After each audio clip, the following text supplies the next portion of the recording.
13. There is no end to what a living world will demand of you.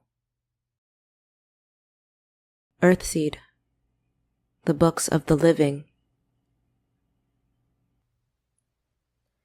Saturday, December 19th, 2026.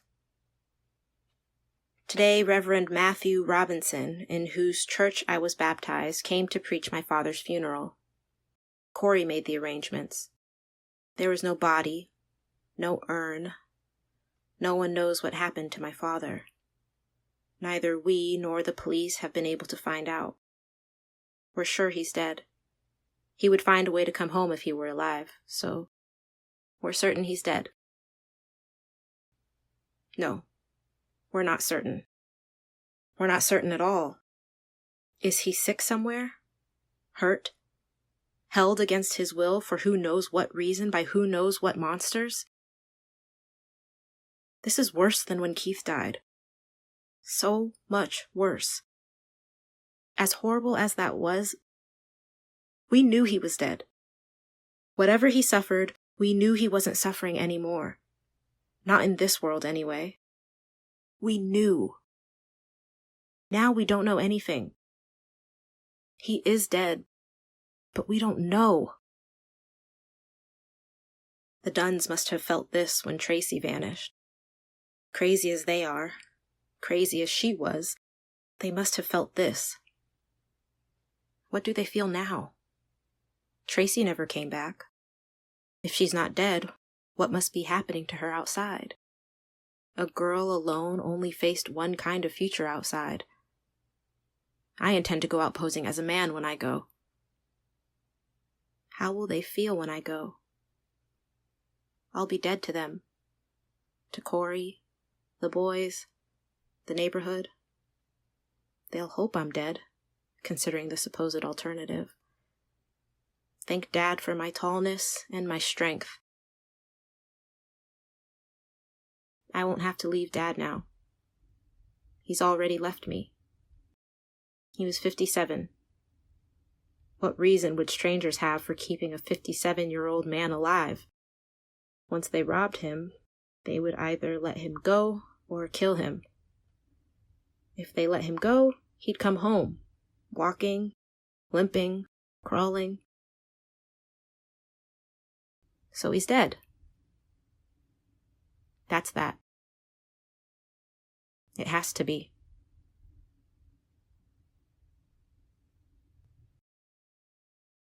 Tuesday, December 22nd, 2026.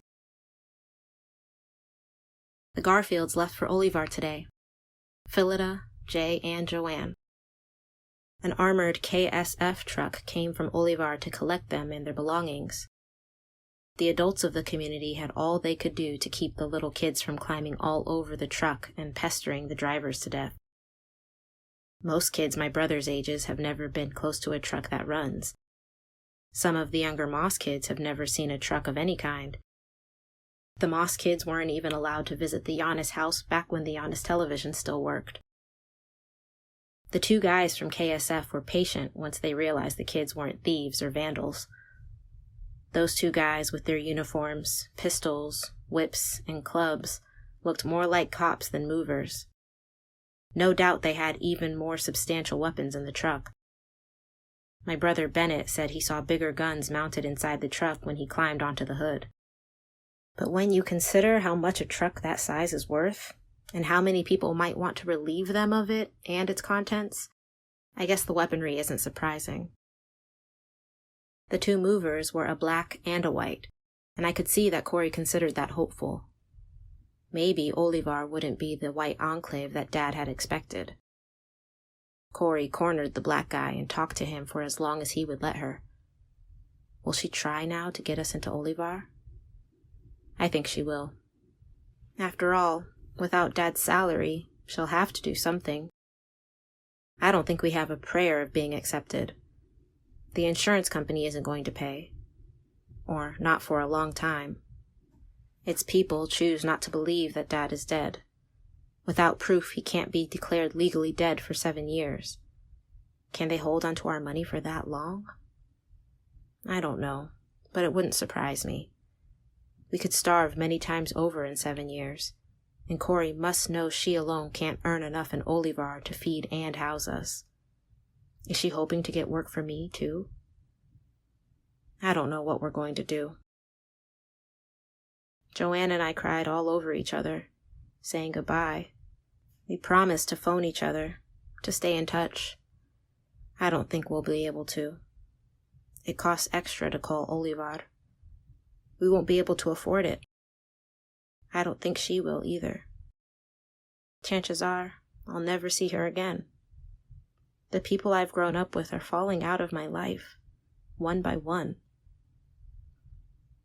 After the truck pulled away, I found Curtis and took him back to the old dark room to make love. We hadn't done it for a long time, and I needed it. I wish I could imagine just marrying Curtis, staying here, and having a decent life with him. It isn't possible. Even if there were no Earthseed, it wouldn't be possible. I would almost be doing the family a favor if I left now. One less mouth to feed. Unless I could somehow get a job. We've got to get out of here, too, Curtis said as we lay together afterward, lingering, tempting fate, not wanting to lose the feel of each other so soon. But that wasn't what he had meant. I turned my head to look at him. Don't you want to go? He asked. Wouldn't you like to get out of this dead-end neighborhood? Out of Robledo? I nodded. I was just thinking that, but I want you to marry me, and I want us to get out of here, he said in a near whisper. This place is dying. I raised myself to my elbows and looked down at him. The only light in the room came from a single window up near the ceiling. Nothing covered it anymore, and the glass was broken out of it. But still, only a little light came in. Curtis's face was full of shadows. Where do you want to go? I asked him. Not Olivar, he said. That could turn out to be a bigger dead end than living here. Where then? I don't know. Oregon or Washington? Canada? Alaska? I don't think I gave any sign of sudden excitement.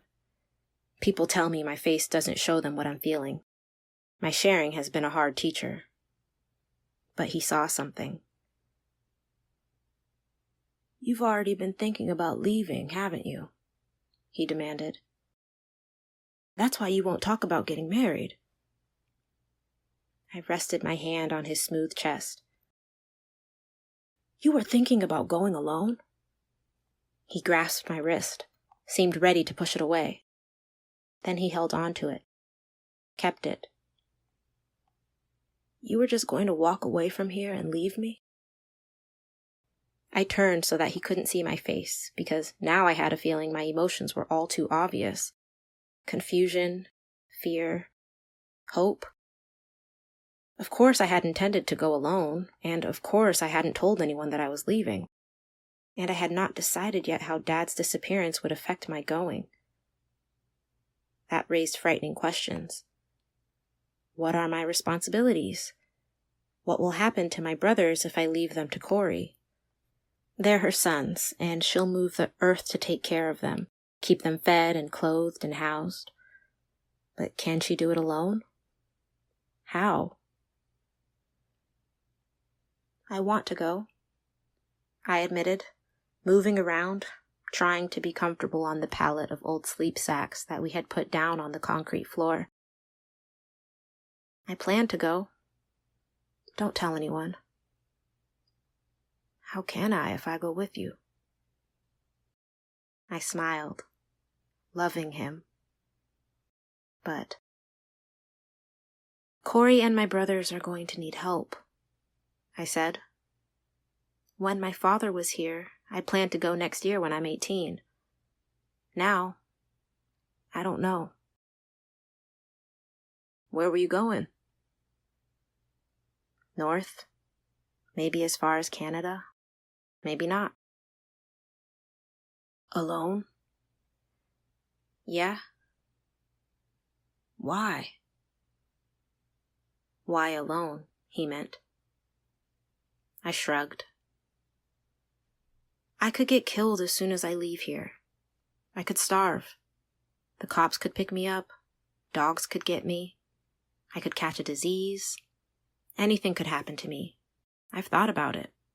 I haven't named half the bad possibilities. That's why you need help. That's why I couldn't ask anyone else to walk away from food and shelter and as much safety as there is in our world.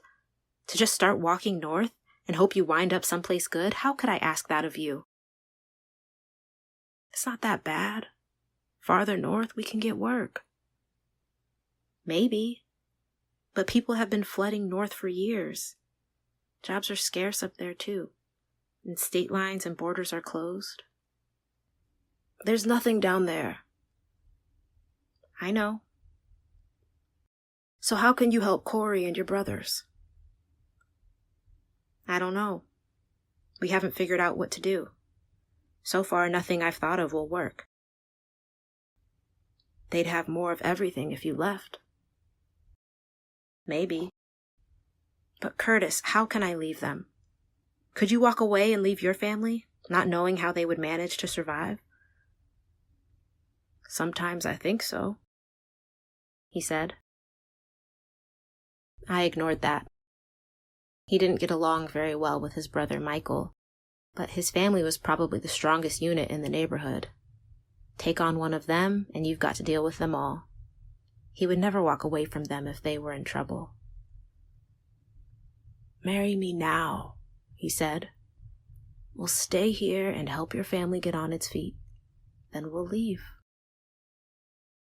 Not now, I said. I can't see how anything is going to work out now. Everything's too crazy.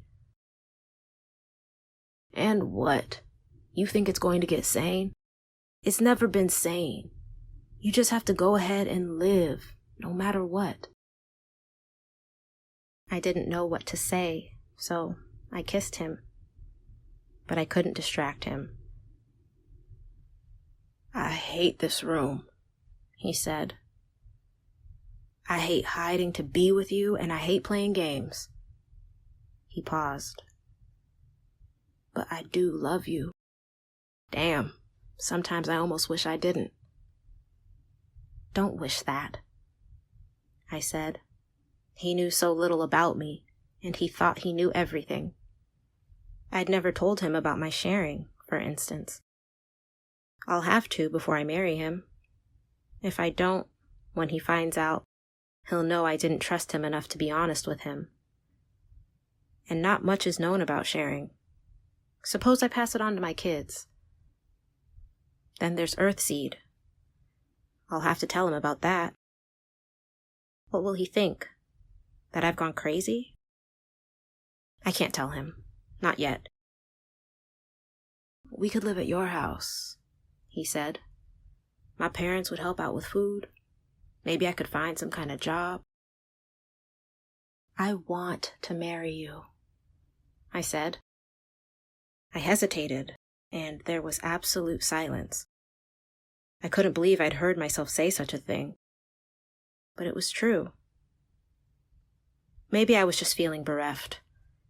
Keith, my father, the Garfields, Mrs. Quintanilla. People could disappear so easily. I wanted someone with me who cared about me, and who wouldn't disappear. But my judgment wasn't entirely gone. When my family is back on my feet, we'll marry, I said. Then we can get out of here. I just have to know that my brothers will be all right. If we're going to marry anyway, why not do it now? Because I have things to tell you, I thought. Because if you reject me or make me reject you with your reactions, I don't want to have to hang around and watch you with someone else. Not now, I said. Wait for me. He shook his head in obvious disgust. What the hell do you think I've been doing?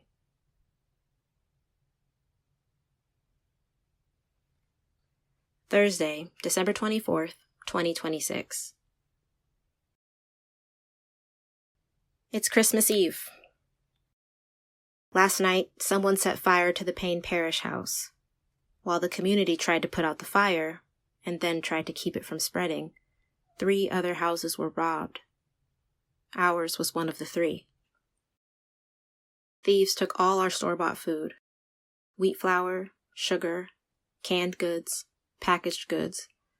They took our radio, our last one.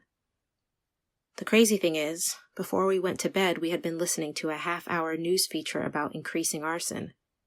People are setting more fires to cover crimes, although why they would bother these days, I don't know. The police are no threat to criminals. People are setting fires to do what our arsonist did last night, to get the neighbors of the arson victim to leave their own homes unguarded. People are setting fires to get rid of whomever they dislike, from personal enemies to anyone who looks or sounds foreign or racially different.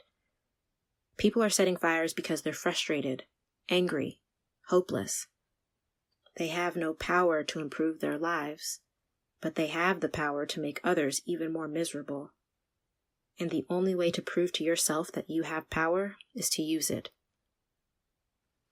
Then there's that fire drug with its dozen or so names: blaze, fuego, flash, sunfire.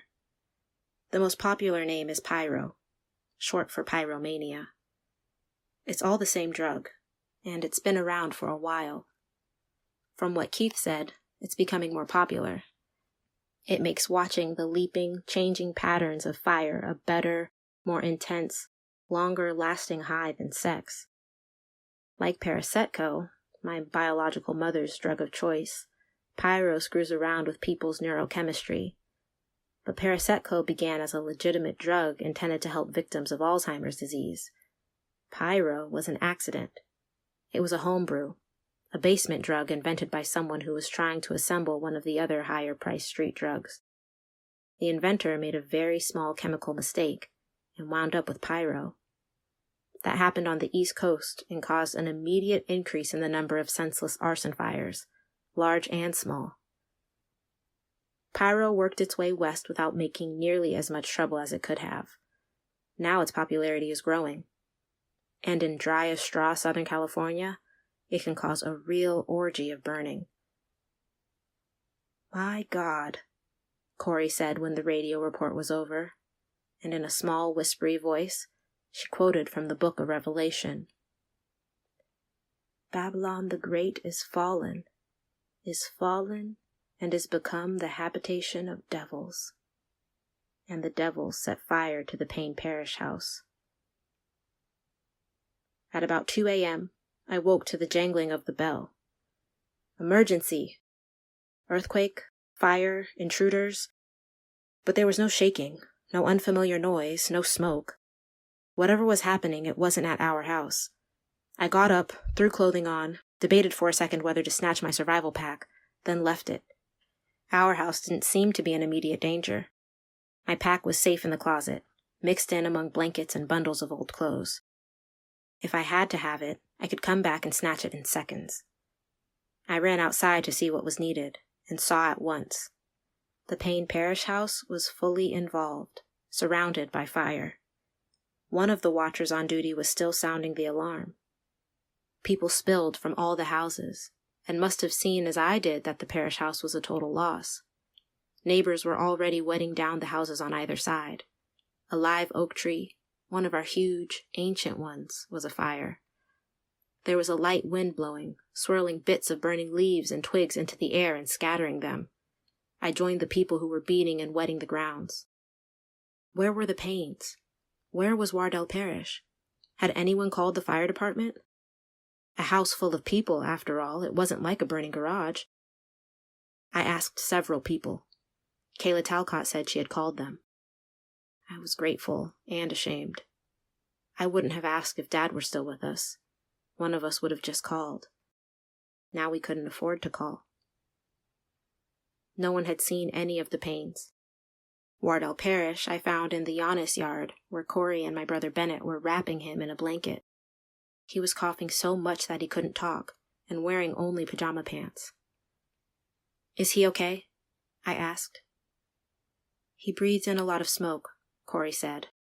"Has someone called?" "Kayla Talcott called the fire department." "Good. But no one's at the gate to let them in." "I'll go." I turned away, but she caught my arm. "The others?" she whispered. She meant the Paynes, of course. "I don't know." She nodded and let me go. I went to the gate, borrowing Alex Montoya's key on the way. He always seemed to have his gate key in his pocket. It was because of him that I didn't go back into our house and maybe interrupt a robbery and be killed for my trouble. Firefighters arrived in no great hurry. I let them in, locked the gate after them, and watched as they put out the fire. No one had seen the Paynes. We could only assume they had never gotten out. Corey tried to take Wardell Parrish to our house, but he refused to leave until he found out one way or the other about his twin sister and his nieces and nephews. When the fire was almost out, the bell began to ring again. We all looked around. Caroline Balter, Harry's mother, was jerking and pushing at the bell and screaming. "Intruders!" she shouted. "Thieves! They've broken into the houses!" And we all rushed without thinking back to our houses. Wardell Parrish came along with my family, still coughing and wheezing and as useless, as weaponless as the rest of us. We could have been killed, rushing in that way. Instead, we were lucky. We scared away our thieves. Along with our store-bought food and the radio, the thieves got some of Dad's tools and supplies, nails, wire, screws, bolts, that kind of thing. They didn't get the phone, the computer, or anything in Dad's office. In fact, they didn't get into Dad's office at all. I suppose we scared them away before they could search the whole house. They stole clothing and shoes from Corey's room, but didn't touch my room or the boys'. They got some of our money, the kitchen money, Corey calls it. She had hidden it in the kitchen in a box of detergent. She had thought no one would steal such a thing. In fact, the thieves might have stolen it for resale without realizing that it wasn't just detergent. It could have been worse. The kitchen money was only about $1,000 for minor emergencies. The thieves did not find the rest of our money, some of it hidden out by our lemon tree, and some hidden with our 2 remaining guns under the floor in Corey's closet. Dad had gone to a lot of trouble to make a kind of floor safe, not locked, but completely concealed beneath a rug and a battered chest of drawers filled with sewing things, salvaged bits of cloth, buttons, zippers, hooks, things like that. The chest of drawers could be moved with one hand. It slid from one side of the closet to the other if you pushed it right, and in seconds you could have the money and the guns in your hands. A concealment trick wouldn't have defeated people who had time to make a thorough search, but it had defeated our thieves. They had dumped some of the drawers onto the floor, but they had not thought to look under the chest. The thieves did take Corey's sewing machine. It was a compact, sturdy old machine with its own carrying case. Both case and machine were gone. That was a real blow. Corey and I both used that machine to make, alter, and repair clothing for the family. I had thought I might even be able to earn some money with the machine, sewing for other people in the neighborhood. Now the machine is gone. Sewing for the family will have to be done by hand. It will take much more time, and may not look like what we're used to. Bad, hard, but not a fatal blow. Corey cried over the loss of her machine, but we can get along without it. She's just being worn down by one blow after another. We'll adapt. We'll have to. God is change. Strange how much it helps me to remember that. Curtis Talcott just came to my window to tell me that the firemen have found charred bodies and bones in the ashes of the Payne Parish house. The police are here, taking reports of the robberies and the obvious arson. I told Corey. She can tell Wardell Parrish or let the cops tell him. He's lying down on one of our living room couches. I doubt that he's sleeping. Even though I've never liked him, I feel sorry for him. He's lost his house and his family. He's the only survivor. What must that be like?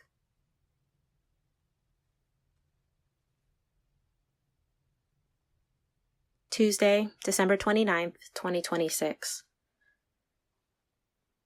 I don't know how long it can last, but in some way that I suspect is not quite legal, Corey has taken over part of the job Dad held for so long.